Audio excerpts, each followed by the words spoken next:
बोलिए श्री सद्गुरु महाराज की जय। श्री सद्गुरु महाराज की जय। श्री सद्गुरु महाराज की जय। अखंड मंडलाकारं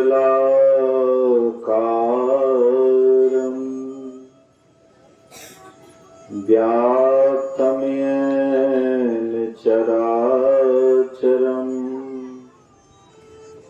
तत्पदं दर्शितं येन तस्मै श्री गुरुवे नमः। धन्य धन्य सतगुरु सुखद महिमा कहे न जाए। जो कछु कहो तुम्हारी कृपा मोते कछु न बसाए।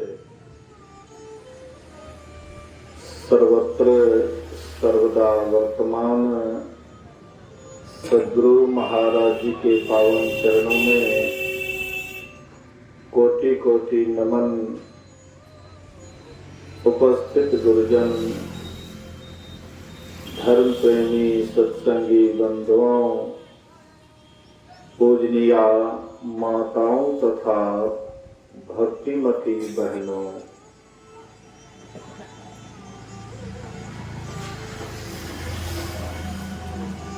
सुन रहे थे कि 3 दिनों से यहाँ पर सत्संग का कार्यक्रम चल रहा है। आज तीसरे दिन के प्रथम पाली सत्संग में उपस्थित हैं। पाठ में आप लोग शायद सुने होंगे, योग शिखोपनिषद से पाठ किया गया, जिसमें योग और ज्ञान के संबंध में हम लोगों ने चर्चा सुना।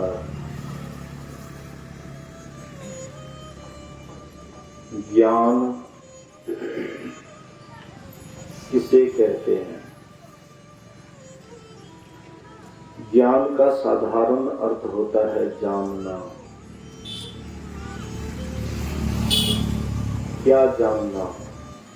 जो नहीं जानते हैं। क्या नहीं जानते हैं?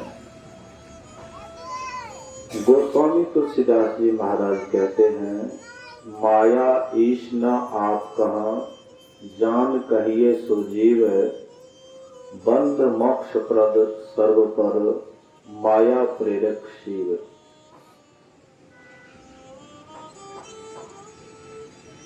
जो माया को नहीं जानते हैं, जो अपने आप को नहीं जानते हैं, जो परमात्मा को नहीं जानते हैं, उसे ही जीव कहते हैं। जीव अर्थात अज्ञानी। यह जीव क्या है? अज्ञानी। भले ही हमें ज्ञान का घमंड हो, अलग बात है कि हम ज्ञानी हैं, हम बहुत जानते हैं, पढ़े लिखे भी हैं, नौकरी भी करते हैं, पैसा भी बहुत कमाते हैं, घर मकान भी बहुत बढ़िया बना लिए हैं। मतलब संसार का कमाने खाने का, संसार में तरक्की करने का ज्ञान को असली ज्ञान नहीं कहते हैं। ये ज्ञान एक दिन मिट जाएगा, खत्म हो जाएगा। शरीर मिटेगा, शरीर वाला ज्ञान भी मिटेगा, याद रखिएगा। बोलिए श्री सद्गुरु महाराज की जय। शरीर मिटेगा, शरीर वाला ज्ञान भी मिट जाएगा। लेकिन जो असली ज्ञान है, जो साधना के द्वारा प्राप्त होता है, ज्ञान के द्वारा जो अनुभूति होती है, कुछ आपको दिखाई पड़ता है या सुनाई पड़ता है, वह ज्ञान नहीं मिलता है। जैसे आप कहिएगा कि हम भजन भेद लिए हैं, गुरु महाराज दिन रात जपते हैं, या राम राम जपते हैं, या कृष्ण कृष्ण जपते हैं, या शिव शिव जपते हैं, गुरु गुरु जपते हैं, ये कुछ भी जपते हैं, ये स्थूल विद्या के द्वारा ही तो जपते हैं। तो स्थूल विद्या के द्वारा जो जप होता है वह स्थूल तक ही सीमित रहता है।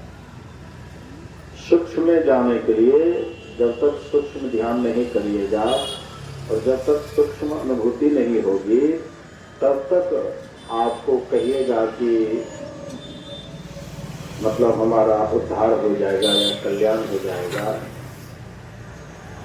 जैसे आप हम देखते हैं सुग्गा पालते हैं, सुग्गा को भी राम राम सिखलाया जाता है, लेकिन वह सुग्गा तब तक राम राम कहता है जब तक उसके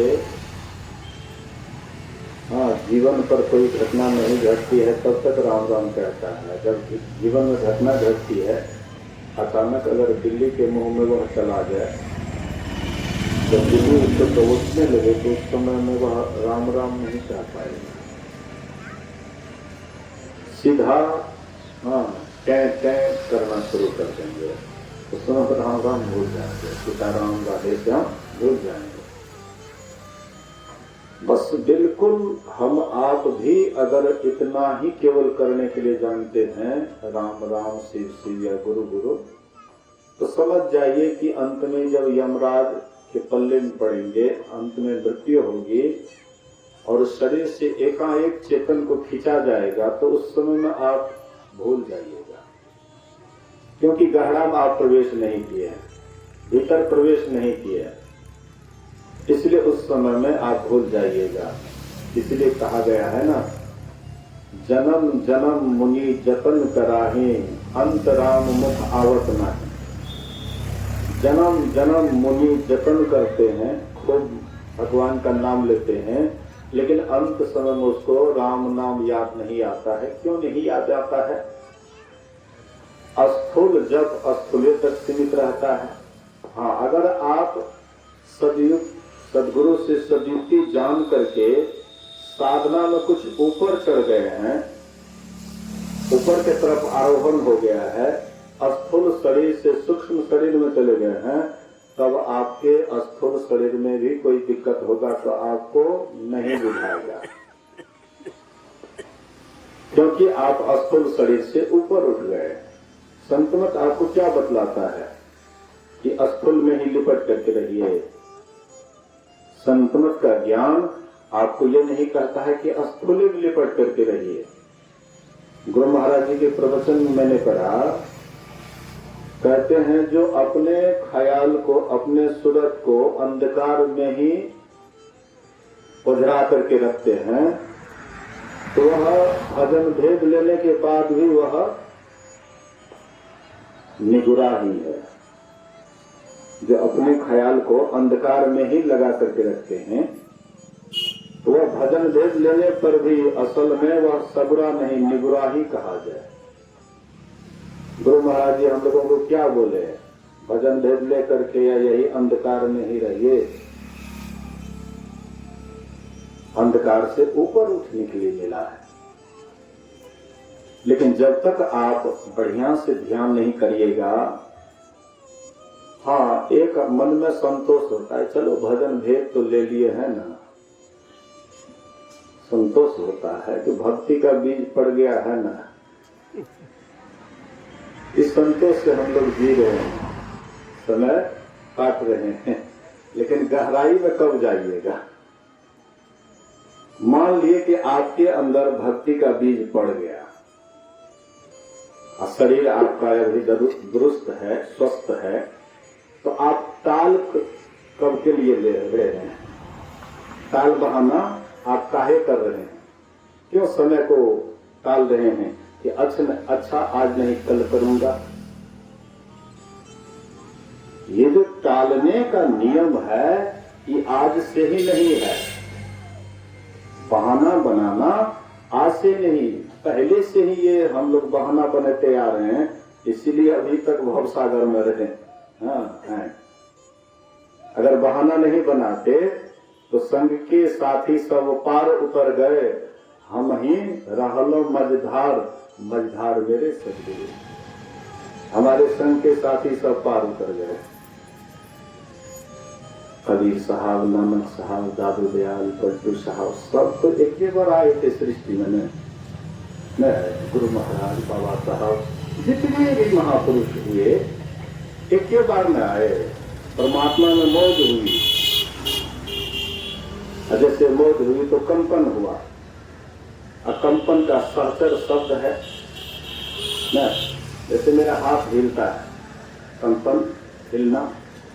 मेरा हाथ हिल रहा है तो कंपन हो रहा है। ये जो हाथ हिल रहा है इससे शब्द भी हो रहा है, लेकिन हम इस आवाज को नहीं सुन रहे, लेकिन हाथ हिल रहा है तो आवाज हो रहा है। कहीं भी गति है तो वहां पर शब्द हो रहा है। कबीर साहब कहते हैं, साधो गति में अनहद बाजे। हे साधो, जहां गति है वहां पर शब्द हो रहा है। पृथ्वी दिन रात घूमते रहती है। पृथ्वी नारायण जी की तरह है ना, दिन रात घूमते रहती है, इससे भी शब्द होता है। वैज्ञानिक इनको सूक्ष्म यंत्र से सुनते हैं। गुरु महाराज कहते थे कि वैज्ञानिक 20 फ्रीक्वेंसी से लेकर के 30 फ्रीक्वेंसी तक सुन सकते हैं, लेकिन उसके आगे योगी सुनता है। उससे सूक्ष्म, उससे भी महीन शब्द योगी सुनता है। जो अपने अंदर में प्रवेश करता है उससे भी सूक्ष्म शब्द उनको सुनाई पड़ता है। तो महापुरुष कहते हैं, गुरु महाराज जी कहते हैं कि परमात्मा में मौज हुई, कंपन हुआ, अकंपन से शब्द हुआ, शब्द से हम लोग आ गए प्रकाश में, और प्रकाश से कहा हम लोग पड़े हुए हैं अंधकार में। हम लोग अभी जैसे हम लोगों का मन बहाना बनाता है, वैसे जितने भी संत महापुरुष हुए उनका भी मन बहाना बनाता होगा। गुरु महाराज जी ने कहे हैं, नर नारी रूप सारे, मन मोहे जो हमारे, आकर्षी प्रेम लेवे, इनसे मुझे क्या हटा दो, छुड़ा दो, छुड़ा दो। जैसे हम आपका मन संसार में रमा हुआ है, वैसे गुरु महाराज जी का भी रमा हुआ था। अपने वाणी से स्पष्ट करते हैं, लेकिन क्या किए तो वे वहां से उखाड़ करके परमात्मा में जोड़ दिए, लगा दिए। जैसे हम लोग धान का बीज न गिराते हैं, तो बीज गिराते हैं, और वैसे ही बिड़ाल को छोड़ दीजिए, कितना बढ़िया ऊर्जा होगा। 2-4 मन का कथा में होगा वैसे ही फुट जाएगा, कोई खास बाली नहीं होगा। वैसे ही जब तक हम लोगों का मन संसार में रमा हुआ है, तो बस समझ जाइए कि परमात्मा बिछड़ गिरा है, लेकिन उसको उखाड़ करके हम दूसरी जगह नहीं लगाए, तो बस ऐसे ही उसका होगा। लेकिन इसी को जब उखाड़ करके दूसरी जगह कादो करके लगाते हैं, उसमें खाद बीज डालते हैं, पानी डालते हैं, तो देख लीजिए कितना एकदम कई मन इकट्ठा होता है।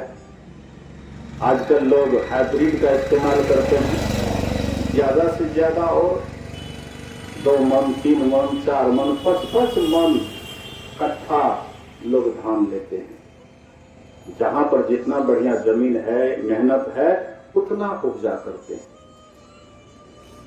महापुरुष कहते इसी तरह से संसार में अगर तुम गड़ करके रहोगे, वही बिच्छर, गिरा हुआ बिच्छर का जैसे कोई खास उपजा में होता है, वैसे तुम्हारा भी होगा। बोलिए श्री सद्गुरु महाराज की। एक राजा गए महात्मा जी के पास, महाराज भजन में मन नहीं लगता है।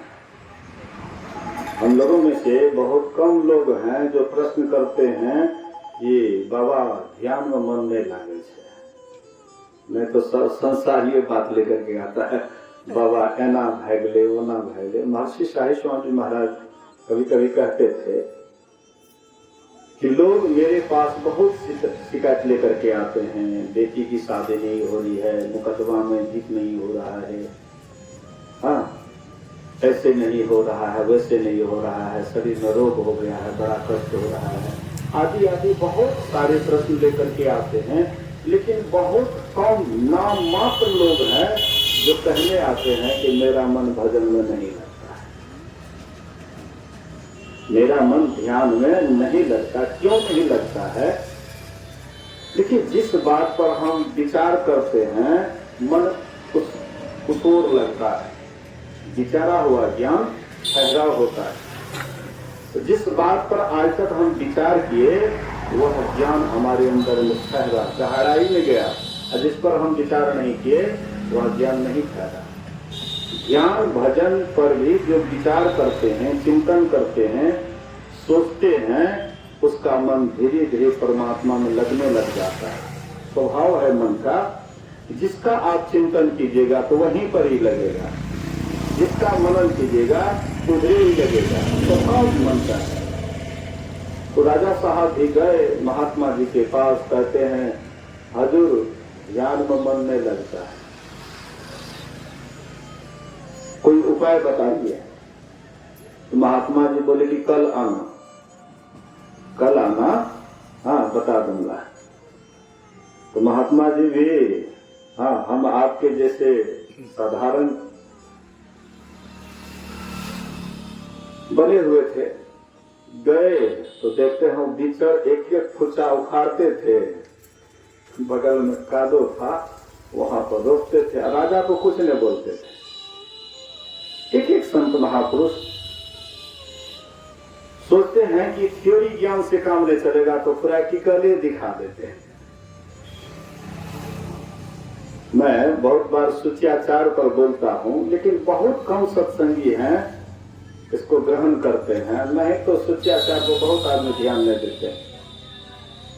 जो सूच्याचार पर ध्यान नहीं देंगे उसका ध्यान में मन क्या लगेगा? बाहरी पवित्रता पर जिसका मन नहीं लगेगा तो भीतरी में क्या जाएंगे? तो थ्योरी दिखा रहे हैं, प्रैक्टिकल दिखा रहे हैं। राजा साहब सोचते हैं कि महात्मा जी उपदेश करेंगे ना, आए हैं उनके पास, कल आना। तो कल आए और महात्मा जी तो अपने काम में व्यस्त है। एक फुचा उखाड़ते थे, वहां रोकते थे, फिर उखाड़ते थे, फिर रोकते थे। कहते महाराज हम इतना देर से आपका इंतजार कर रहे हैं कि कुछ कहिए। आप तो कुछ कहिए नहीं, आप तो अपने काम में व्यस्त हैं। बोले कि मैं तुमको उपदेश कर रहा हूँ मैं तुमको कितना देर से उपदेश कर रहा हूँ, लेकिन तुम नहीं समझ रहे हो। बोले महाराज जी कौन उपदेश है? बोले कि देखते नहीं हो, वहां से उखाड़ करके यहाँ लगाते हैं। तो जैसे संसार में तुम्हारा मन गड़ा हुआ है तो वहां से उखाड़ करके परमात्मा में लगा दो, जब ध्यान लगा दो। अब तुम कहते हो कि भजन में मन लगवे नहीं करता है, तो तुम वहां से उखाड़ते नहीं हो तो लगेगा कैसे? एक तरफ उखड़ेगा तब न दूसरे तरफ लगेगा। धान को एक तरफ चाटने उखाड़िएगा तो दूसरे तरफ नहीं लगाइएगा तो लगेगा। और लगने के बाद देख लीजिए उसमें कवि साहब कहते हैं हमारे सत्य नाम धन खेती, हमारा जो खेती है वो सत्य नाम धन खेती है। हालांकि कबीर साहब जीविकोपार्जन के लिए मेहनत भी करते थे, बड़े संतोषी थे। संत महात्मा तो अक्सर संतोषी होते हैं। जो अधिक की चाहना करते हैं वो एक जगह शांत होकर के नहीं रह पाते। जिनके अंदर अधिक की चाहना होती है वो शांत नहीं रह पाते। और जहां शांति नहीं है वहां पर ध्यान होगा, साधना होगा। जो चंचल हैं, एक जगह स्थिर, यहां से दौड़ करके वहां, वहां से दौड़ करके वहां, एक बार भी जो शांत नहीं रहना चाहता है उससे क्या भजन बनेगा? ध्यान करने के लिए तो एकदम आपका मन भी शांत चाहिए, शरीर भी शांत चाहिए, व्यवहार भी आपका शांत चाहिए। तब आपको बुझाएगा कि ध्यान में क्या आनंद है। तो कबीर साहब बड़े संतोषी थे, बहुत संतोषी। हम आपसे कई गुना आगे। आज का अगर व्यवस्था हो जाता, कल के लिए सोचते भी नहीं थे, विचार भी नहीं करते थे कि कल क्या खाएंगे, विचार भी नहीं करते थे। हम लोग तो साल भर का भी व्यवस्था हो जाता है तो पर भी वही बात चलते रहता है पेटे के संबंध में, कि कितना ही बड़ा पेट है। बोली श्री सदगुरु, तो सबकी व्यवस्था हो जाती है। मैं देखता हूँ एक गरीब आदमी जो है, जो मजदूरी करते हैं, वो मजदूरी करके साल भर का जमा कर लेती है। हमने देखा है एक सत्संगी को जो संतोषी है, ध्यान बढ़िया करते हैं, अच्छा ध्यान करके अनुभूति भी सुनाते हैं, बाबा ये चीज ऐसे होता है, वैसे होता है। मजदूरी करके साल भर का खर्चा जमा कर लेती है और पूरे निश्चिंत हो जाती है, पूरा लगन के साथ ध्यान करती है। लेकिन हम लोगों के पास साल भर का भी व्यवस्था है, लेकिन फिर सोचते हैं ओ आगे क्या होगा। एक सेठ जी के यहाँ बहुत धन था, मुनीम को बुलाए हिसाब किताब करने के लिए कि भाई पूरे परिवार अगर सब बैठे बैठे खाए, कोई काम धाम नहीं करे, कितना दिन तक चलेगा, हिसाब किताब लगा करके बताओ।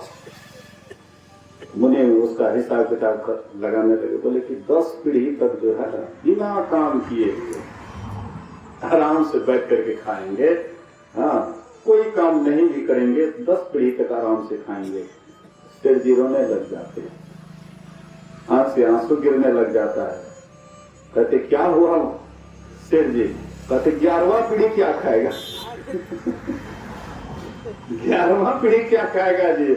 अरे 10 पीढ़ी तक न बैठ करके खाएंगे, लेकिन 11वां क्या खाएंगे? हम लोग वो सेठ जी से कम नहीं है।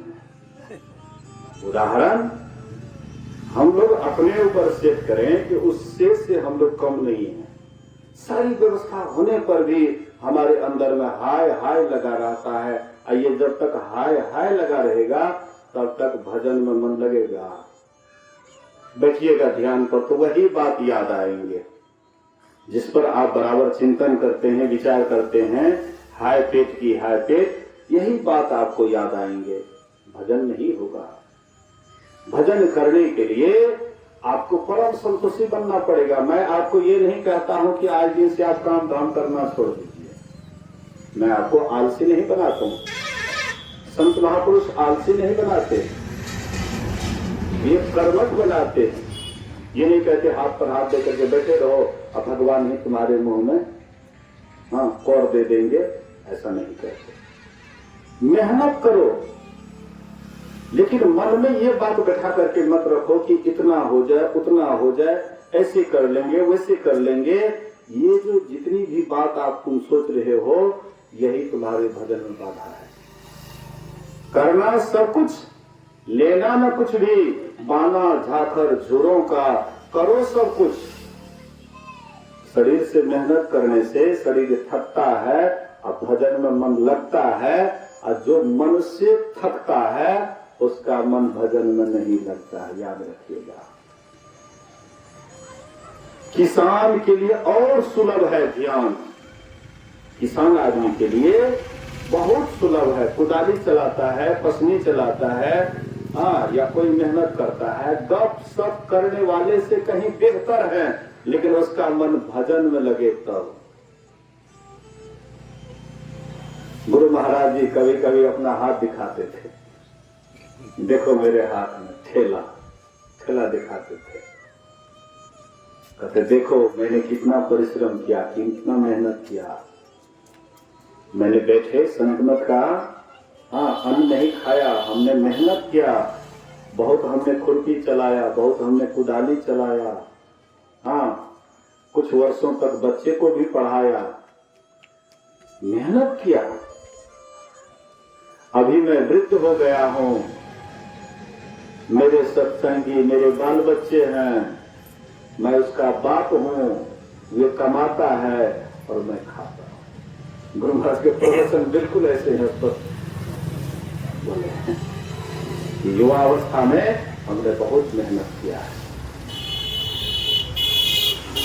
जो मेहनत से डरते हो भजन उससे नहीं होगा, याद रखिएगा। मेहनत से डरेंगे, शारीरिक श्रम से डरेंगे, उससे भजन नहीं होगा। पूज्य दल बहादुर बाबा कहते थे, जब मनिहारी आश्रम में रहते थे, कहते थे देखो हम कोई काम करेंगे तो तुम लोग टोकना नहीं हमको, हाँ टोक मत करना, हम कोई काम करेंगे तो टोकना नहीं।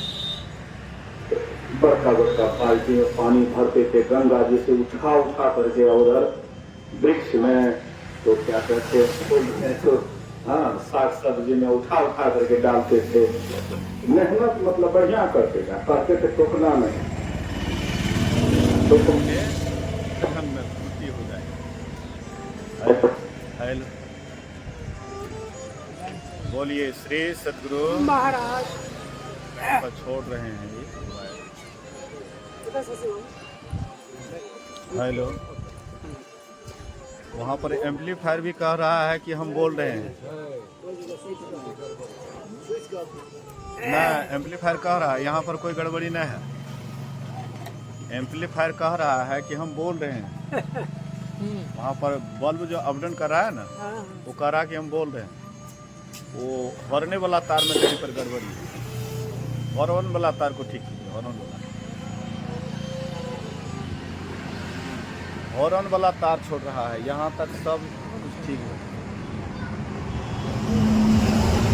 बोलिए श्री सद्गुरु महाराज, श्री सद्गुरु महाराज की जय। इधर ठीक है, एम्पलीफायर में कोई गड़बड़ी नहीं है, हॉर्न वाला तार में गड़बड़ी है। देख लीजिए, हम जो बोल रहे हैं तो वहाँ पर अप डाउन कर रहा है वो बल्ब, तो इससे स्पष्ट कह रहा है कि हम बोल रहे हैं। एम्पलीफायर कह रहा है कि हम बोल रहे हैं, लेकिन हॉर्न वाला तार में कहीं छूट रहा है। बोलिए श्री सद्गुरु। हवा से ध्यान से सुनिए, चलिए हाँ उधर जाने दीजिए। बोलिए श्री सद्गुरु। तो पूज्य दल बहादुर बाबा काम करते थे, मौन होकर के काम करते थे। हाँ, मतलब ख्याल जहाँ रखना चाहिए वहाँ पर ख्याल रखते हुए काम करते थे। लेकिन हम आप जो काम करते हैं तो सोचते हैं कि कोई गप करने वाला हो, हाँ कोई काम करते हैं तो गप करने वाला हो, और बहुत रंग का गप सप करने लग जाते हैं। हमने देखा है लोग रोपने के लिए जाते हैं, हाँ रोपने के लिए जाते हैं, देखते हैं बहुत अनाप शनाप बातचीत करते रहता है। नहीं, रोपने में जौन बजो जाता है ना काम करने के लिए, आश्रम के अगल बगल में भी रोकते हैं तो बहुत अनाप शनाप बात करते रहते हैं। जो सत्संगी है वो उसी में घुल मिल जाता है। हाँ, इसी तरह से संत महापुरुष कहते हैं कि काम करना है, काम नहीं करना है सो बात नहीं है। काम करना है, लेकिन ध्यान अपने ख्याल को कहाँ लगा करके रखना है, यह तरीका अगर आप जान जाइएगा तो गृहस्थी में भी आप एक नंबर का साधु हो जाइएगा। साधु बनने का बस एक ही यही तरीका है, और कोई तरीका नहीं है। साधु बनने का ये नहीं मतलब है कि मतलब यहाँ से भाग जाएं, घर से निकल जाएं या और कहीं चले जाएं। जहाँ आप हैं, जिस स्थिति में आप हैं, गुरु महाराज कहते थे चाहे गृहस्थ बनो या हाँ साधु बनो, लेकिन दोनों में तुमको कठिनाइयों से ही गुजरना पड़ेगा। गृहस्थ जो लड़ाई करते हैं वह चार दीवारी के अंदर में लड़ाई करते हैं, और जो साधु होते हैं, सन्यासी होते हैं, वो फील्ड पर लड़ते हैं। फील्ड पर जो लड़ेंगे उसको किधर से कौन वार कर देगा इसका कोई ठिकाना नहीं। और जो चार दीवारी के अंदर रहता है तो एक ही गेट है, उसी से कोई बदमाश प्रवेश करेगा। लेकिन जो साधु सन्यासी है तो फील्ड पर रह रहा है, उसको किधर से कौन वार कर देंगे इसका कोई ठिकाना नहीं। मतलब कहने का मेरा है, आप जहां भी रहते हैं लेकिन लक्ष्य आपके अंदर में ठीक होना चाहिए। निशाना अगर आपका ठीक रहेगा, आप जिस स्थिति में भी है उस स्थिति में भी आप भजन कर सकते हैं। कबीर साहब का निशाना बिल्कुल ठीक था। गगन की ओट निशाना है ना, गगन की ओट निशाना है। आप लोग सुन रहे हैं मेरी बात को जी। जो ध्यान इधर दीजिएगा तो वहाँ दूर रहते भी सुन लीजिएगा, जिसका ध्यान यहाँ नहीं रहेगा तो नहीं सुन पाइएगा। साहिब स्वामी महाराज जो है, साहिब बाबा, पहले जब उनके प्रवचन को सुनते थे तो सुन करके भी नहीं बुझते थे कि क्या कहते हैं।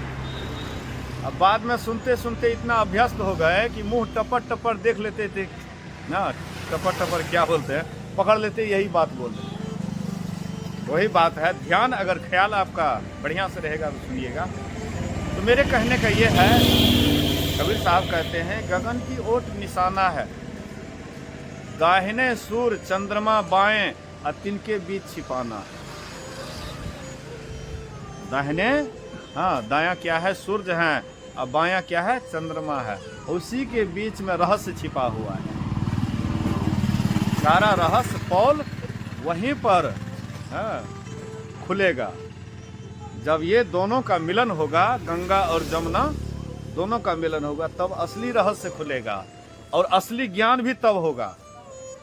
इधर जो भी ज्ञान है, चाहे वेद का हो या उपनिषद का हो या रामायण का हो या जो भी ज्ञान हो, ये ज्ञान भौतिक ही ज्ञान कहते हैं इसको। अध्यात्म ज्ञान असली अध्यात्म ज्ञान नहीं है। असली अध्यात्म ज्ञान भीतर से शुरू होता है। जब हम अपने अंदर में प्रवेश करते हैं तब असली अंदर से, हाँ, असली अंदर से ज्ञान उपजता है। और वही ज्ञान कबीर साहब को उपजा तब न बोले गगन की ओट निशाना है। मारत बाण बिंधा तन ही तन, और सदगुरु का परवाना है। मारियो बाण घाव नहीं तन में, जिन लागा तिन जाना है। शरीर में, हाँ, बाण मारते हैं लेकिन घाव नहीं होता है। वही सदगुरु का परवाना है, दीवाना है। वही परमात्मा को पाएंगे जो अपने अंदर में चलते हैं। कबीर साहब वही अपने अंदर चलते थे, बाहर नहीं दौड़े। बड़े संतोषी थे। एक बार कबीर साहब चादर बिन करके ले गए बाजार। अब बाजार में उसका दाम सुनाने लगे 5 रुपया। तो लोग तो मोर मलाई बेसी करते। किसी ने कहा कि 4 में दे दीजिए, किसी ने कहा 4.5 में दे दीजिए। कबीर साहब कहते हैं ना मैं बेसी लूंगा ना कम लूंगा, मुझे तो भाई 5 रुपया ही चाहिए। दिन लगभग लुकझुक करने लगा, लेकिन चादर की बिक्री नहीं हुई। कबीर साहब सोचे कि अब नहीं बिक्री होगी, तो उठाए चादर और लेकर के चलने लगे। रास्ते में एक चतुर आदमी से भेंट हो जाती है और वे कहते हैं कि कबीर साहब आपने जो चादर लेकर के गया क्या बिक्री नहीं हुई? बोले कि नहीं, मैं इसका 5 रुपया सुना रहा था।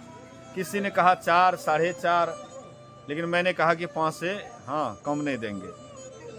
बोले कि लाइए नहीं इसको, हम बेच करके आते हैं, आपको 5 रुपया चाहिए? बोले कि हाँ हाँ हमको 5 रुपया चाहिए, उससे हमको बेसी नहीं चाहिए, केवल हमको 5 रुपया चाहिए। तो वह चतुर व्यक्ति गए, उसका दाम सुनाने लगे 8 रुपया। किसी ने मरमला करके 7 रुपया में चादर खरीद लिया। और वह चतुर आदमी आए, कबीर साहब के हाथ में दिए 5 रुपया 2 टका जो है दिखाते, कहते देख लीजिए, आप जिस चादर को 5 रुपया में नहीं बेच सके उसको हमने 7 रुपया में बेचा। कबीर चाले हाट को कहे न कोई पतियाए, अब 5 टके का 2 पटा 7 टके को जाए। देखिए कितने संतोषी थे। कबीर साहब कहते खुश खाना है खिचड़ी, माही पड़ा टुकलौन, मांस पराया खाए के गला कटावे कौन।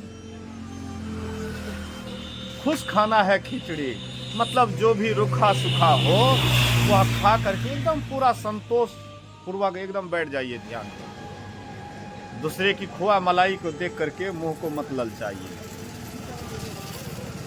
कबीर साहब दूसरे वाणी में कहते हैं, कबीर साईं मुझको सूखी रोटी दे, चुपड़ी मांगत मैं डरूं यह भी न छीन ले। कबीर साहब कहते हैं, हे परमात्मा, हे ईश्वर, आप हमको सूखे रोटी दीजिए, हाँ हमको इसी में संतोष है। चुपड़ी मांगत मैं डरूं, हाँ चिकन चुनमुन खाने में मैं डरता हूँ कि यह भी न छीनी ले, कि कहीं ये सूखी रोटी भी न छीना जाए। मतलब मनुष्य शरीर अगर आपसे छीना जाएगा तो सूखी रोटी मिलेगा है? ये भी आपका नसीब नहीं होगा, सूखी रोटी भी नसीब नहीं होगा। इधर उधर जाइएगा, लोगों का मार लगेगा है?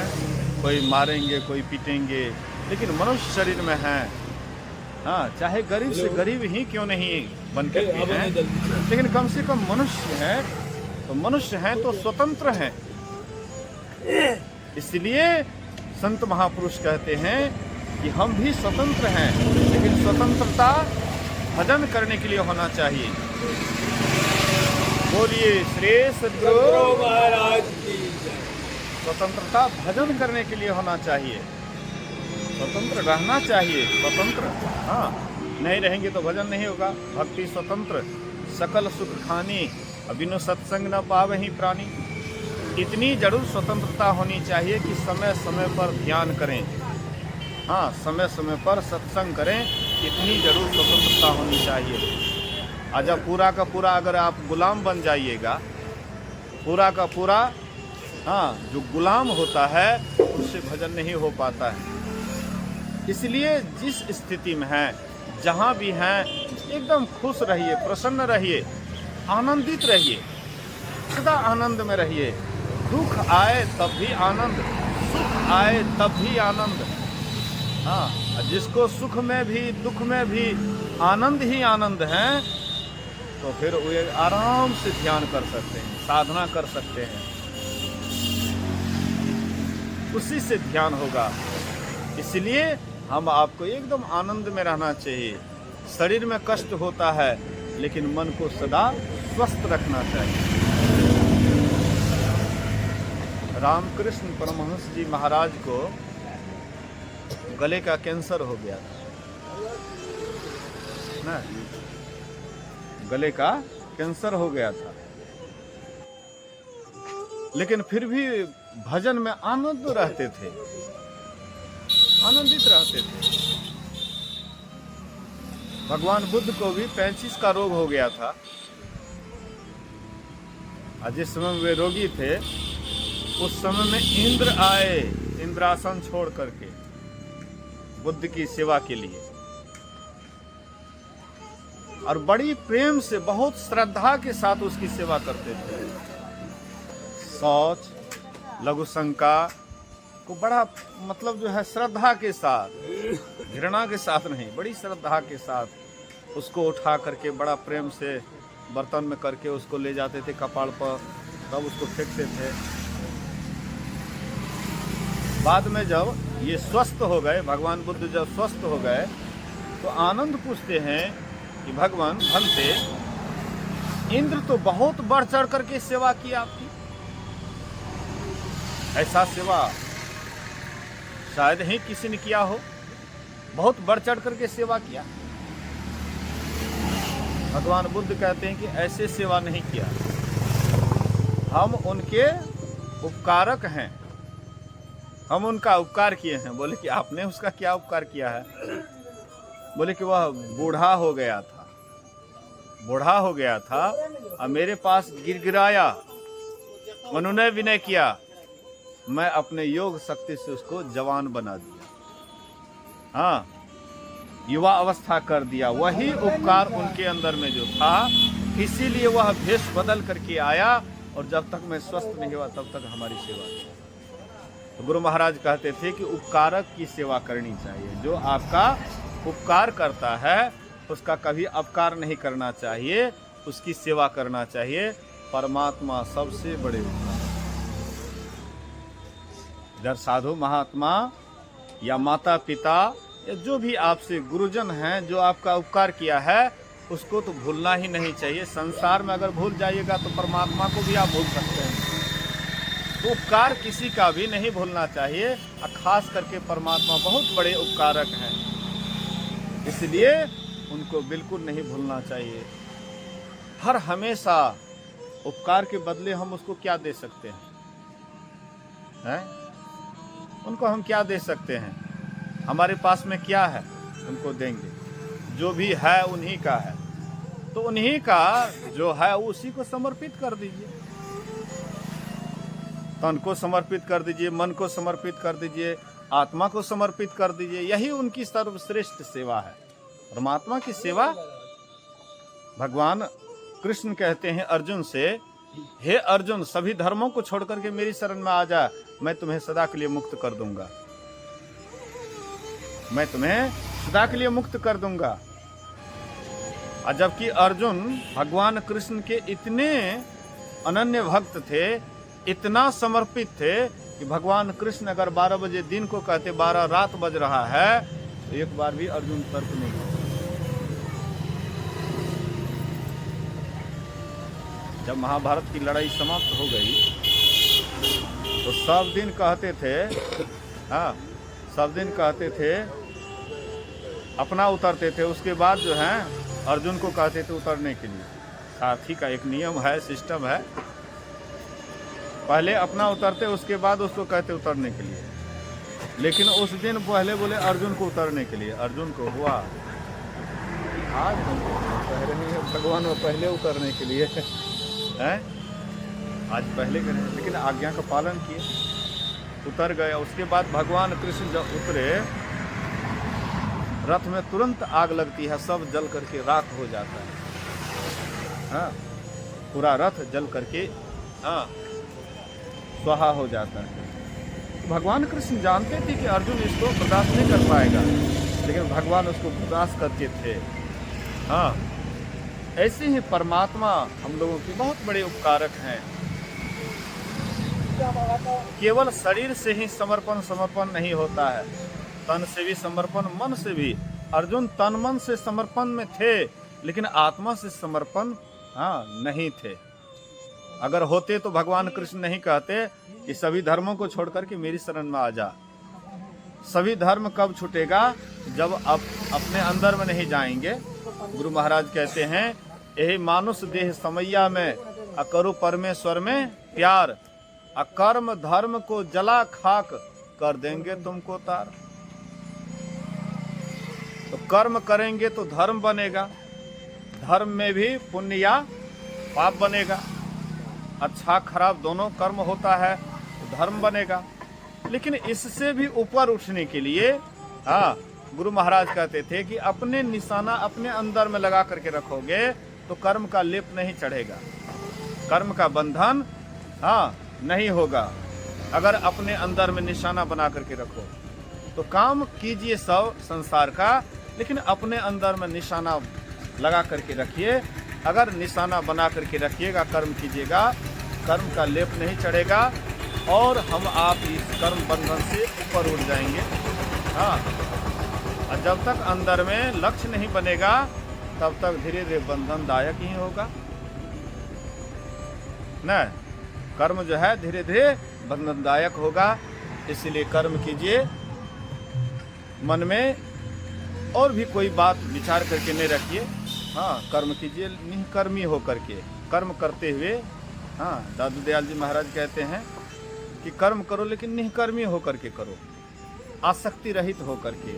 अनासक्त जग में रहो भाई, और दमन करो इंद्रियों दुखदाई।